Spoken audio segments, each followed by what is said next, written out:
Halo teman-teman, bagaimana kabarnya? Sehat selalu bukan? Kali ini kita akan membahas materi yang pastinya teman-teman sudah tidak asing lagi, yaitu tentang kesiapsiagaan gempa bumi. Adapun materi yang akan dibahas yang pertama adalah definisi dari gempa bumi, yang kedua penyebab dari gempa bumi, yang ketiga dampak gempa bumi, yang keempat skala gempa bumi, dan yang kelima adalah kesiapsiagaan gempa bumi. Yang pertama, definisi gempa bumi. Apa sih itu gempa bumi? Gempa bumi merupakan suatu peristiwa yang terjadi karena berguncangnya bumi oleh tumbukan antar lempeng bumi, aktivitas patahan, aktivitas gunung api, maupun runtuhan batuan. Lalu, adapun penyebab gempa bumi, yang pertama ada gempa tektonik. Gempa tektonik merupakan gempa yang terjadi karena keadaan lempeng bumi yang tidak rata, sehingga apabila gesekan terjadi, maka akan berlanjut menjadi friksi. Friksi tersebut akan melakukan akumulasi energi yang kemudian melepaskan energi guncangan dan akan menjadi sebuah gempa. Yang kedua, gempa vulkanik. Gempa vulkanik merupakan gempa yang berakibat dari aktivitas vulkanik gunung berapi. Pada umumnya, gempa vulkanik dapat diprediksi kejadiannya di mana gempa bumi terjadi saat sebelum keluarnya lava gunung berapi dari dalam perut bumi. Selanjutnya, ada gempa reruntuhan. Gempa reruntuhan merupakan gempa yang terjadi akibat adanya runtuhan maupun longsornya berbagai material. Material yang dimaksud dapat berupa lapisan tanah, bebatuan pada lereng gunung, ataupun wilayah-wilayah yang curam, dan dapat juga runtuhan yang berasal dari runtuhan dinding, pertambangan di bawah tanah, serta meteor yang memiliki massa yang cukup besar sehingga menyebabkan adanya getaran ketika jatuh ke permukaan bumi. Selanjutnya, dampak yang diakibatkan oleh gempa bumi. Banyak sekali dampak yang diakibatkan. Antara lain yang pertama, dampak fisik.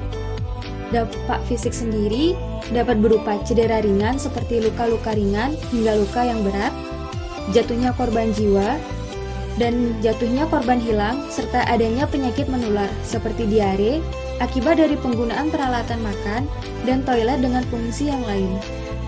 Lalu dampak yang kedua yaitu dampak status psikologis.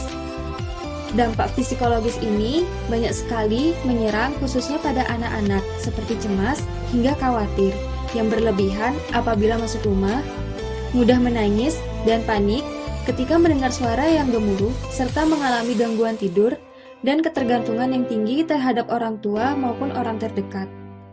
Dampak selanjutnya yaitu kerusakan terhadap rumah, bangunan gedung, fasilitas umum dengan skala yang ringan hingga berat. Dan dampak yang terakhir merupakan dampak terhadap perubahan perekonomian masyarakat akibat adanya proses evakuasi yang memakan waktu lama, akibat korban yang banyak, dan rusaknya lingkungan pekerjaan yang memaksa para korban tidak dapat melakukan pekerjaan mereka seperti dulu kala. Pembahasan selanjutnya yaitu tentang skala gempa bumi, yakni skala MMI atau Modified Mercalli Intensity. Terdapat 12 indikator dari skala MMI ini, yaitu yang pertama, skala 1 yang memiliki arti gempa dapat direkam oleh alat seismograf. Skala yang kedua, masyarakat di sekitar pusat gempa mampu merasakan getaran gempa. Skala yang ketiga, getaran gempa dapat dirasakan oleh beberapa orang. Skala 4, gempa mulai dirasakan oleh banyak orang. Gempa yang terjadi menyebabkan pintu berderak serta barang dan porselin terpecah belah. Skala yang kelima, getaran gempa menyebabkan bangunan bergetar dan orang-orang akan bergegas dari tidurnya. Binatang mulai merasa kesulitan serta ketakutan. Skala keenam, gempa menyebabkan barang-barang berjatuhan dari rak. Skala ketujuh, gempa menyebabkan orang-orang gelisah serta menimbulkan retakan pada dinding dan jalan. Skala ke-8, gempa menyebabkan barang-barang di rumah bergeser. Skala ke-9, gempa mampu menimbulkan tanah longsor, atap serta dinding roboh, dan meluasnya kepanikan. Skala ke-10, gempa menyebabkan banyak bangunan rusak, retakan di dalam tanah melebar hingga 1 meter. Skala ke-11, melebarnya retakan dalam tanah, bertambahnya tanah longsor, hingga batu berjatuhan. Skala ke-12, sebagian besar bangunan dan permukaan tanah mengalami kerusakan parah. Pembahasan yang terakhir yaitu tentang kesiapsiagaan gempa bumi yang terdiri dari persiapan sebelum terjadi gempa bumi, saat terjadi gempa bumi, dan evakuasi mandiri.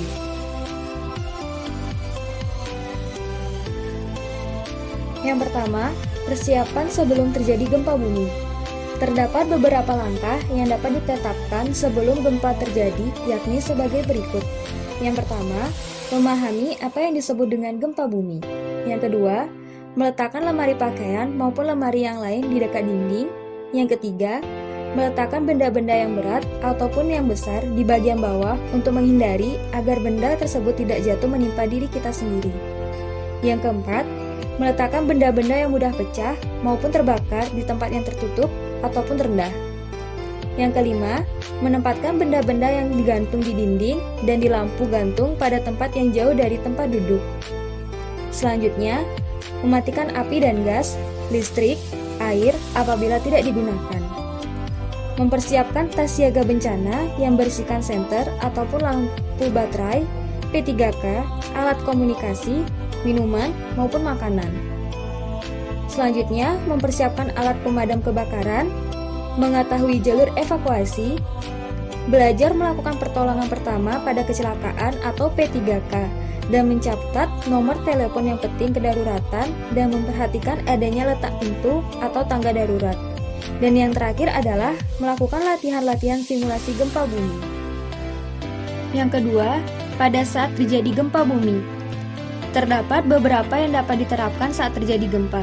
Antara lain, yang pertama, menerapkan prinsip segitiga keselamatan atau segitiga kehidupan, yaitu apabila saat gempa dan posisi berada di kamar tidur, maka segera posisikan diri meringkuk di samping tempat tidur. Sedangkan, jika posisi diri tidak dapat keluar dari pintu maupun jendela, maka segera meringkuk di sebelah sofa atau kursi, dengan ukuran yang besar ataupun benda-benda yang lain yang memungkinkan remuk minimal namun menyisakan ruang kosong di sebelahnya. Yang kedua, pada saat berlindung dengan posisi yang meringkuk, posisikan diri dengan posisi gempa, yaitu dengan berlutut, lindungi kepala, muka, dan leher dengan tangan atau benda-benda lain seperti bantal atau tas, dan bertahan pada tempat berlindung yang sesuai dengan prinsip segitiga keselamatan. Dan yang terakhir, segera mematikan listrik dan api untuk mencegah adanya kebakaran. Yang terakhir, yaitu evakuasi mandiri. Evakuasi mandiri dapat dilakukan dengan beberapa cara, yaitu yang pertama, saat bencana gempa telah berhenti, maka segera mencari tempat aman atau apabila memungkinkan segera keluar dan mencari tempat yang terbuka, dan hindari adanya benda-benda yang mudah jatuh menimpa badan. Yang kedua, segera menuju titik kumpul sesuai dengan arahan di mana titik kumpul tersebut jauh dari tiang, pohon, gedung, dan aliran listrik. Yang ketiga, mengusahakan diri untuk tidak panik dan selalu tenang apabila terjadi bencana dan tidak membuat kepanikan bagi orang lain. Yang keempat, menggunakan tangga darurat untuk mengevakuasi diri keluar dan hindari penggunaan lift. Yang kelima, bersabar dan tetap berlindung hingga bantuan datang. Yang selanjutnya, selalu mengikuti instruksi evakuasi oleh petugas jika berada dalam bangunan-bangunan yang terdapat petugas keamanan. Yang terakhir, menghentikan kendaraan apabila sedang berkendara dan usahakan berhenti di tempat yang tidak berdekatan dengan pohon ataupun tiang. Itulah penjelasan dari kami, semoga bermanfaat dan stay healthy, stay safe, and stay preparedness. Terima kasih.